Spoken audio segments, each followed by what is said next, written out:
మోకాల నొప్పులకు ఎటువంటి సర్జరీ లేకుండా ఎపియాన్ పెయిన్ క్లినిక్ అందిస్తున్న అత్యాధునిక చికిత్స. మీకు ఏమైనా హ్యాండ్ మీ డౌన్స్ వచ్చాయి అమ్మమ్మ నుంచి అమ్మ నుంచి? వచ్చాయి, చాలా వచ్చాయి. ఇన్ఫ్యాక్ట్ నిన్ననే ఒక ఫోటోషూట్ చేశాను.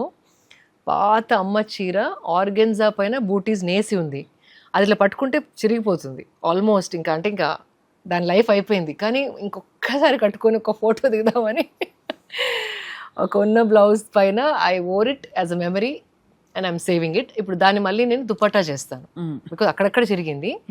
2.5 meters వరకు నాకు దుపట్టా వరకు సెట్ అవుతుంది. So I'm going to make that a dupatta. అట్లా think how you can recreate, repurpose. అది that is what is sustainability, decluttering. అది సో ఈ స్లీప్ రొటీన్స్ కూడా చాలా బాగున్నాయి మీరు చెప్పినవి. ఇంకోటి I want to tell you, తప్పకుండా చెప్పాలి. అయ్యో ఇంకా అవ్వలేదు. చాలా మంది ఈ ఫ్యాషన్కి స్పెండ్ చేస్తాం, అన్నిటికీ స్పెండ్ చేయడానికి అసలు 2 సార్లు ఆలోచించాం. కానీ మ్యాట్రెస్ పైన మంచి మ్యాట్రెస్ కొనడానికి ఆలోచిస్తాం. One time investment. మీరు 1 dayలో 8 hours is almost 1/3 of 24 hours. అంటే మన లైఫ్లో మనం 1/3 లైఫ్ పడుకోనే ఉంటాం, నిద్రలో ఉంటాం. ఆ 8 hours స్పెండ్ చేసే mattress has to be of the best quality. చాలామందికి back pain, neck pain wrong pillows వల్ల, రాంగ్ మ్యాట్రెస్ వల్ల వస్తున్నాయి. అండ్ ఆల్సో నిద్ర పట్టకపోవడం కూడా ఇంకొకటి. అవును, బ్యాడ్ మ్యాట్రెస్ ఉంటే కనుక యు వేకప్ ఏదో పట్టుకోనో, లేకపోతే ఏదో లొంతలాగా అయిపోయో, ఏదో సమ్ ప్రాబ్లం. ఇక్కడ చాలామంది మ్యాట్రెస్ పైన ధ్యానం పెట్టరు ఎక్కువ. That could be the reason అని ఎప్పుడు అనుకోరు. కానీ with my experience what I says, మీరు ఎక్కడ ఖర్చు పెట్టకపోయినా మంచి మ్యాట్రెస్ పైన, గుడ్ క్వాలిటీ మ్యాట్రెస్ పైన ఖర్చు పెడితే half your ailments will be taken care of. తగ్గిపోతాయి. ఉండే చిన్న రావు బికాజ్ అండ్ ఇంకోటి మ్యాట్రెస్ ఎక్కువ రోజులు రావాలంటే ఐ టెల్ కాదు, ఇది అందరు చెప్తారు బట్ చాలా మంది తెలీదు. ఇప్పుడు ఇక్కడ పడుకుంటారు కదా, మీ హెడ్ ఇక్కడ, బాడీ ఇక్కడ. సో 6 months తర్వాత దాన్ని ఫ్లిప్ చేయాలి. సో ఒకటే దగ్గర పడుకుంటే, అంటే బరువు ఉన్న దగ్గర యూ గెట్ లైక్ లొంతలాగా పడిపోతుంది కదా. సో ఆ లొంత అట్లాగే ఉంచితే years and years your mattress get spoiled very fast. అంతే కదా, ఎంత మంచి ఇన్వెస్టెడ్ మ్యాట్రెస్ అయినా. సో దాన్ని ఫ్లిప్ చేసి పై నుండి కిందకి, కింద నుండి పైకి, లేకపోతే front to back, top to bottom, bottom to front, అట్లా చేస్తూ ఉంటే ద ఫర్మ్నెస్ అనేది ఉంటుంది. And it's a good support for your body also. A kind of mattress best అంటారు? బికాస్ మెమరీ ఫోమ్ అని, కాయిర్ మ్యాట్రెస్ అని, ఇంకా one side coir, one side Dunlop, spring ఉంది, స్ప్రింగ్ లేదు. Spring I don't really recommend, మంచిది కాదు. But what ever it is, ఏది అంటే ఇవన్నీ అడ్వర్టైజ్మెంట్ కోసం మెమరీ ఫోమ్ అంటా ఉంటారు. బట్ మీడియం ఫర్మ్, మరీ సాఫ్ట్ కాదు, మరీ హార్డ్ కాదు, మీడియం ఫర్మ్ ఉన్నది మ్యాటర్ సెలెక్ట్ చేసుకుంటే ఏదైనా ఓకే. But good quality. దాంట్లో కూడా ప్రైస్ పాయింట్స్ చూసుకొని డూ లిటిల్ రీసెర్చ్ అండ్ వాళ్ళ క్యాటలాగ్స్ ఉంటాయి కదా, చదివి దెన్ డూ షాపింగ్. అంటే ఒకటే రోజు కొనేసి ఫినిష్ చేసుకుందాం పని అనుకోకుండా 2-3 shops తిరిగి వాళ్ళ అన్ని ఫీచర్స్ కనుక్కొని ఏదైతే మీడియం ఫర్మ్ ఉంటుందో అది కొంటే కనుక ఐమ్ టెలింగ్ యూ, మీకు నిద్ర బాగా పడుతుంది. ఎలాంటి బ్యాక్ పెయిన్, పట్టుకొని లేవడం, షోల్డర్స్ రాంగ్ పొజిషన్లో పడుకున్నాను, అవన్నీ ఉండవు. So 1/3 of your life is taken care of. అది ఇంపార్టెంట్ చాలా. సో ఇవన్నీ మీకు ఎలా వచ్చింది శిల్ప గారు, ద అవేర్నెస్ ఆర్ ఇది మార్చుకో? చిన్నప్పటి నుంచి ఇంట్లో ఉన్న అలవాట్ల? నో, అంటే బుక్స్ చదువుతూ ఉంటాను అండ్ ఇంకా ఎలా ఇంప్రూవ్ చేసుకోవచ్చు, అది లాస్ట్ టైం అన్నాం కదా మనం. చిన్న చిన్న మార్పులు చేసుకుంటూ పోతేనే ఆ జీవితం, దట్స్ జర్నీ ఆఫ్ లైఫ్ అన్నాము. ఏదైనా ఒకటి ఉంటే దాన్ని ఇంకా పర్ఫెక్ట్ ఎలా చేయాలి? ఒక పార్ట్ ఆఫ్ అ డే తినడం అయినా, ఏమైనా స్కిన్ కేర్ అయినా, హెయిర్ కేర్ అయినా, వాషింగ్ అయినా, క్లీనింగ్ అయినా, పడుకోవడం అయినా, బట్టలు వేసుకోవడం అయినా, మాట్లాడాలన్నా ఎట్లా మాట్లాడుతున్నాము, ఎలా ప్రవర్తిస్తున్నాము, ఎవ్రీథింగ్. అంటే అది దట్స్ వెన్ యూర్ లివింగ్. మానవుల్లాగా మనం జన్మించింది, this is the difference between us and animals. Correct. మన nervous system is the most complex nervous system on the planet. అది ఎంతో ఆలోచించగలదు, ఎంతో నేర్చుకోగలదు. టిల్ యూ డై, అంటే మీరు చనిపోయేంత రోజు వరకు కూడా ఏదో ఒకటి నేర్చుకోవచ్చు. That is the beauty of human brain. అంతే కదా. And this life. సో దాన్ని ఎట్లా ఉపయోగించుకోవాలి అంటే మన లైఫ్లోనే, ఇంకెవరి కోసమో కూడా అవసరం లేదు. మీ లైఫ్లో మీరు చిన్న చిన్న మార్పులు చేసుకోవడం it's very important. A bottle నీళ్ళు తాగుతున్నారు, అది ఈ వస్తువు కొన్నప్పుడు ఇంకొకరికి హాని జరుగుతుందా, ఈ వస్తువు నేను డస్ట్బిన్లో వేసినప్పుడు ఇది ఎక్కడికి వెళ్తుంది, అంటే ల్యాండ్ ఫిల్లోకి వెళ్తుందా, ఏదన్నా యూనో ఆవు నోట్లోకి వెళ్ళి దాన్ని చంపే పాసిబిలిటీ ఉందా. సో ఇట్లాంటి వెరీ ఇంపార్టెంట్. నేను అదే అంటాను, మీరు ప్లాస్టిక్ రీసైకిల్ చేయవచ్చు, గ్లాస్ రీసైకిల్ చేయవచ్చు అని ఎక్కువ ప్లాస్టిక్ వాడడం రాంగ్. ఆ plastic where is it going, right. ఇది నేను ఏదైనా వస్తువు వాడినప్పుడు ఏదైనా చెత్త బుట్టలో వేసే ముందు ఒక్కసారి వన్ సెకండ్ ఆగి దీని life where is it going అని ఒక్కసారి ఆలోచిస్తే సగం వస్తువులు you feel guilty of using, dumping కదా, అంతే కరెక్ట్. ఇన్ఫాక్ట్ కూరగాయల తొక్కలు అవన్నీ కూడా రీసైకిల్ చేయొచ్చు కదా. ఐ హ్యావ్ అ కాంపోస్ట్, పెద్ద కాంపోస్ట్ పిట్ ఉంది నా దగ్గర. అంటే కిచెన్ లో మనం ఎక్కువ వద్దు అని చెప్పి మీరు చెప్పారు, అనవసరమైన పెస్టిసైడ్ ఫ్రీ ఇవన్నీ అదే చేయడానికి వాషెస్ అన్ని కొంటాం. వాటితో పాటు మనం తొక్క తీసేసిన కూరగాయలు అవన్నీ తీసి కంపోస్ట్ చేస్తే, అది అంటే స్ట్రిక్ట్ ఇన్స్ట్రక్షన్స్ మా ఇంట్లో. ఏదైనా భూమిలో కలిస్తే మట్టి అయిపోయే వస్తువు ఏది కూడా చెత్తబుట్టలో వెళ్ళొద్దు. Anything renewable has to go back in to the soil. అంటే మదర్ ఎర్త్ నుండి మనం ఎంతో తీసుకుంటున్నాం, తనకి కావాల్సింది మళ్ళీ ఇచ్చేయాలి. ఇది నరిష్మెంటే కదా, నరిష్మెంట్. అప్పుడే ఇట్ విల్ బికమ్ అంటే ఫర్టైల్ సాయిల్ అవుతుంది కదా అది. సో మనం వేయకూడనివి బయట వేసేస్తున్నాం మన కామన్ లైఫ్లో. ఎవ్రీ కామన్ యావరేజ్ పర్సన్ అందరం అనే ఒక 5 డేంజర్ ఆబ్జెక్ట్స్ చెప్పండి. ఒకటి మీరు ప్లాస్టిక్ చెప్పారు, ప్లాస్టిక్ బ్యాగ్స్ ఎక్కువ, ఎస్పెషల్లీ ప్లాస్టిక్ ఆర్గానిక్ వేస్ట్ కలపడం, దట్ ఈస్ ద వర్స్ట్ అండి. అట్లీస్ట్ సపరేట్ చేయండి. మీరు కాంపోస్ట్ చేయలేకపోయినా ప్లాస్టిక్ దగ్గర అంటే, and whatever can go in to the compost pit, మీరు సెపరేట్, మీరు చేయకపోయినా కాంపోస్ట్ అట్లీస్ట్ సెపరేట్ చేసేయండి. Right, that is the least responsibility. అవును కరెక్ట్. బికాజ్ రీసైకిల్ అయ్యగలిగే ప్లాస్టిక్ కూడా రైస్తోని అట్లా పడేస్తే ఇట్ కెనాట్ బి యూజ్డ్. అవును. So that's something that we have to. And ఇంకోటి స్ట్రాంగ్ కెమికల్స్ వేసి ఇల్లంతా తూడడం, స్ట్రాంగ్ లైజాల్ అవి వద్దంటారా? లైజాల్, హార్పిక్స్, స్టెయిన్ రిమూవర్ కోసం కొన్ని యాసిడ్స్ టైప్ వేస్తారు. ఆ ఫ్యూమ్స్ వచ్చినప్పుడు it can also burn the fine membranes ఉంటాయి మన బ్రీదింగ్ పైప్స్లో. ఆ టాక్సిక్ ఫ్యూమ్స్ ఎంత స్ట్రాంగ్ అంటే అప్పుడప్పుడు ముక్కులు కూడా మండుతాయి. అవును, వెన్ ఫ్యూమిగేషన్ బయట చేసినప్పుడైనా స్ట్రాంగ్, అది చాలా dangerous. It can harm your respiration. అవును. అండ్ ఒక్క రోజులో కాకుండా ఇయర్స్ అండ్ ఇయర్స్ వాడుతూ ఉంటే it will start effecting a lot of your body. అదే ఎవరో ఉన్నారు రీసెంట్గా, మనందరి బాడీస్లో ఒక క్రెడిట్ కార్డ్ చేసేంత ప్లాస్టిక్ ఉందంట ఆల్రెడీ. అమ్మ బాబోయ్, ఇది shocking fact of the day. And మొన్న రీసెంట్ గా మదర్స్ బ్రెస్ట్ మిల్క్ లో కూడా మైక్రో ప్లాస్టిక్స్ కనపడ్డాయి. అవును, అవి వినే ఉంటారు మీరు. మనం తినే ఫుడ్ లో ఉందా అని చాలా మంది గ్రహించట్లేదు. Package foods are the worst. Hot food plastic లో వేసి పంపుతారు. ఎంత వేడిగా తెచ్చాడు అనుకుంటా, కానీ యాక్చువల్లీ తీస్తే బాటిల్ ఫర్మ్ గా ఉండే డబ్బా ఇలా అయిపోతుంది. అంటే దాంట్లో ప్లాస్టిక్ మెల్ట్ అయిపోయి మన ఫుడ్ లో కలిసిపోయింది. అవును, నోటీస్ చేశారా? Very flimsy. కరెక్ట్. ఆ డబ్బాలు, స్విగ్గీ డబ్బాలు వచ్చినప్పుడు. అబ్సల్యూట్లీ. ఆ పేపర్ డబ్బాలు అంటారు, కానీ దాని లోపల ఇంకా లైనింగ్ ఉంటుంది, సన్న ప్లాస్టిక్ లైనింగ్. అది ఇంకా డేంజరస్. అదైతే మెల్ట్ అయిపోయి it becomes one with your food. అది. అండ్ ఇది ఇయర్స్ అండ్ ఇయర్స్ చేస్తే కనుక ప్లాస్టిక్ మన బాడీ బ్రేక్ చేయలేదు. అంటే మనకి we don't have the system to break plastic. Like మన ఫుడ్ డైజెస్ట్ అయినట్టు ప్లాస్టిక్ని డైజెస్ట్ చేసే ద్రవ్యాలు లేవు మన బాడీలో. సో అది ఇయర్స్ అట్లా చేస్తూ ట్యూమర్స్ ఫామ్ అవ్వడం, క్యాన్సర్స్ రావడం.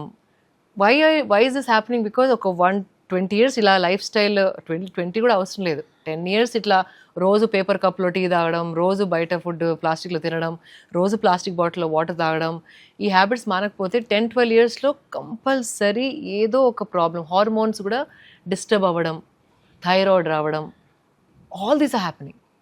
సో ఇది మనకి కంఫర్ట్ కోసం ఇప్పుడు ఇమీడియట్గా అవుతుందా అనుకుంటాం, కానీ over the years it's very very dangerous. చిన్నప్పుడు అమ్మ చక్కగా స్టీల్ డబ్బా కట్టించేది స్కూల్కి. ప్లాస్టిక్ డబ్బా కదా, స్టీల్ డబ్బా టిఫిన్ క్యారియర్. నాది 3 levels ఉండేటి. అంతే కదా, అదే. సో అలాంటిది ఇప్పుడు మొత్తం మారిపోయి స్టీల్ అంటే అందరూ కొంచెం చులకనగా చూస్తున్నారు. పిల్లలు కూడా నాట్ కూల్ అనుకుంటారు. అది చెప్పాలి. గుడ్ హెల్త్ కావాలా, కూల్ కావాలా, I don't know, spider man print, super man print అని ఆ డబ్బాలు కూడా ఇయర్ మారుస్తూ ఉంటారు పిల్లలు. అవును అవును. But I think that's all unnecessary. కొంచెం పేరెంట్స్ ఇవన్నీ గమనించి వాళ్ళ ఫ్యామిలీ హెల్త్ కోసం ఇవి చిన్న చిన్న యూనో మళ్ళీ మార్పులు తీసుకొస్తే కనుక I think we're safe in many ways. ఇది ఎంత ఎంటైసింగ్ టెంప్టింగ్గా ఉందంటే the proposal that you have to declutter and to organize your home and life. So అర్జెంటుగా అందరి కిచెన్లోంచి తీసి పడేయవలసిన వస్తువులు ప్లాస్టిక్ కవర్లు ఒకటి. అవును, ప్లాస్టిక్ కవర్స్ బదులు ఈ మధ్య గెటింగ్ ఇట్లా క్లాత్ బ్యాగ్స్ వస్తున్నాయి, వాష్ కూడా చేసుకోవచ్చు. సో మా ఇంట్లో అన్ని చెత్తకి ఏం చేయొచ్చు, చెత్తను డైరెక్ట్గా బకెట్లో వేయడం బెటర్. ఆర్ ఇప్పుడు చాలా మంది ఇఫ్ యు సీ కాంపోస్టబుల్ ప్లాస్టిక్ అని ప్లాస్టిక్ బ్యాగ్స్ చేస్తారు. ఇప్పుడు మా గార్బేజ్ బ్యాగ్స్ అంతా అదే. ఆ కంపోస్టబుల్లో కూడా నేను 2-3 కంపెనీస్ తెప్పించి దాన్ని భూమిలో పాతి పెట్టి ఏది డీకంపోజ్ అయిందో చూసి దాన్ని ఆర్డర్ చేశాను. మా తల్లి బంగారు తల్లి, ఎంత ఓపికో మీకు. అంటే కొందరు దే క్లెయిమింగ్ కార్న్ స్టార్చ్తో చేసి ఐ థింక్ మోస్ట్ ఇప్పటివరకు నేను వాడిన దాంట్లో కార్న్తో చేస్తున్నారు. That is the best. ఇప్పుడు ఇస్కాన్ వాళ్ళు కూడా ప్రసాదం పంపిస్తూ ఉంటారు నాకు ఎవ్రీ కృష్ణాష్టమి అది ఇది అంట. వాళ్ళ ప్యాకెట్స్ కూడా they all become compostable plastic. So కొన్ని companies are making those changes. Especially దేవాలయాల్లో నేను చూశాను లడ్డూస్ ఇచ్చే బ్యాగ్స్ అవన్నీ కూడా now it's I'm not plastic అని ప్రింట్ చేసి ఉంచుతున్నారు. And you can tell. అవును. సో ఆ మార్పు వస్తుంది. బట్ మనం కూడా ఏదో కంపెనీ చేస్తుందిలే మన ఇంట్లో will go back to normal అనుకోకుండా if you start buying them only then you know they exist. Correct. So ఆన్లైన్లో చాలా ఆప్షన్స్ ఉన్నాయండి. ఇప్పుడు అందరూ ఆన్లైన్ బట్టలు టటటట కొట్టేస్తే రేపు వచ్చేస్తున్నాయి బట్టలు. సో అలాగే ప్లాస్టిక్ బ్యాగ్ గురించి కూడా కొంచెం ఒక 10 minutes పెట్టి ప్లాన్ చేయండి. ఎక్సలెంట్, ఇది చాలా బాగుంది. సో ప్లాస్టిక్ కవర్లు, వాటర్ బాటిల్స్కి చాలా మంది మామూలు ప్లాస్టిక్ సీసాలు వాడతారు.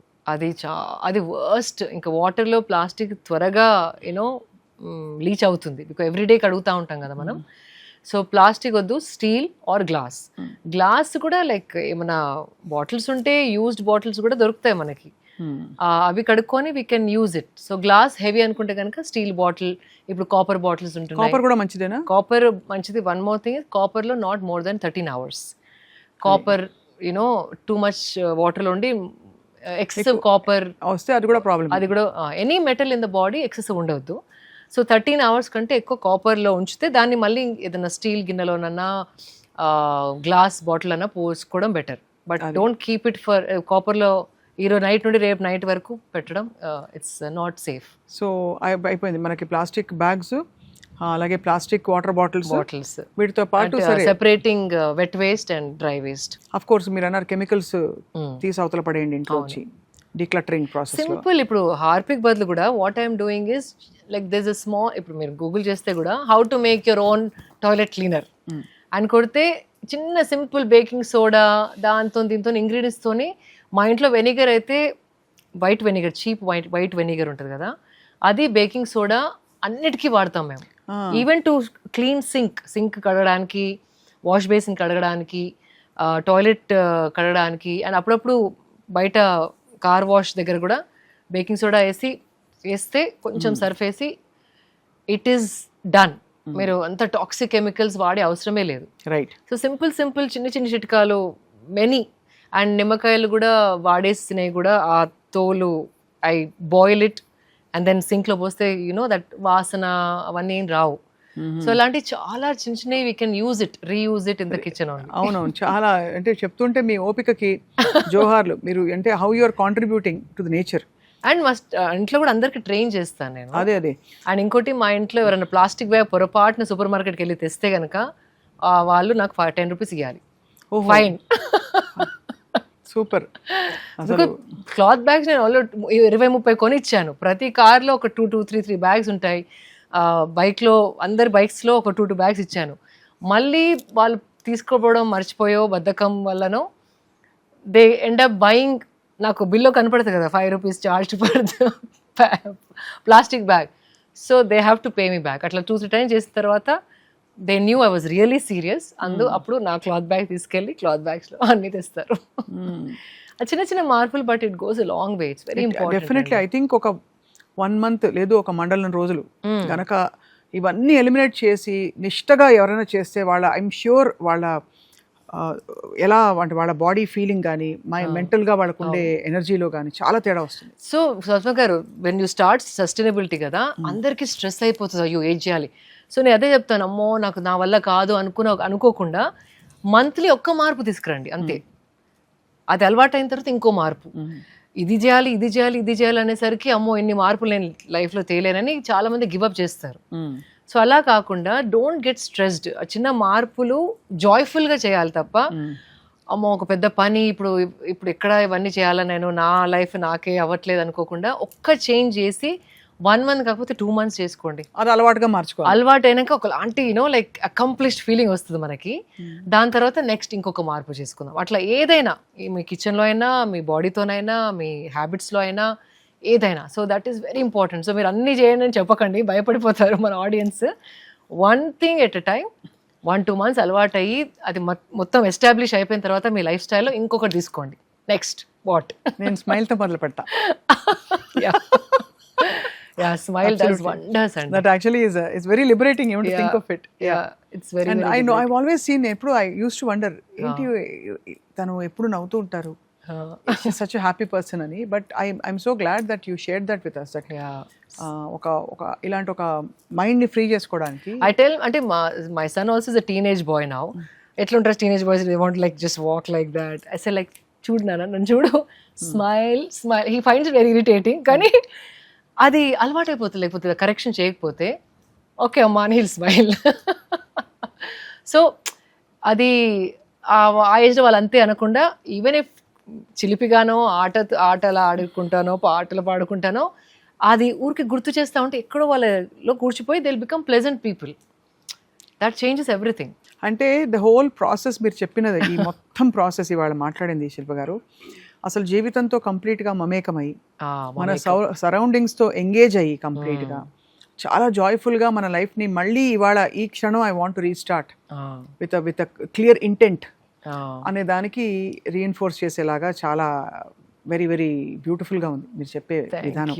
అది ఎవరైనా కావచ్చు, వర్కింగ్ ప్రొఫెషనల్స్ అవ్వచ్చు, గవర్నమెంట్ ఎంప్లాయీస్ అవ్వచ్చు, మన ఇల్లు ఎంత పెద్దది ఎంత చిన్నది నిమిత్తం లేకుండా అందరూ చేసుకోగలిగిన సింపుల్ థింగ్స్ ఇవి. అబ్సల్యూట్లీ. ఇవన్నీ చెప్పినవన్నీ చాలా సింపుల్ అండ్ డూయబుల్. సో ఇవాళ మరి లాస్ట్ టైం మీకు బోల్డ్ అంటే ఇంకా ఫ్లడ్ ఆఫ్ మెసేజెస్ వచ్చాయి, మీకు మాకు కూడా అలాగే మెసేజెస్ వచ్చాయి.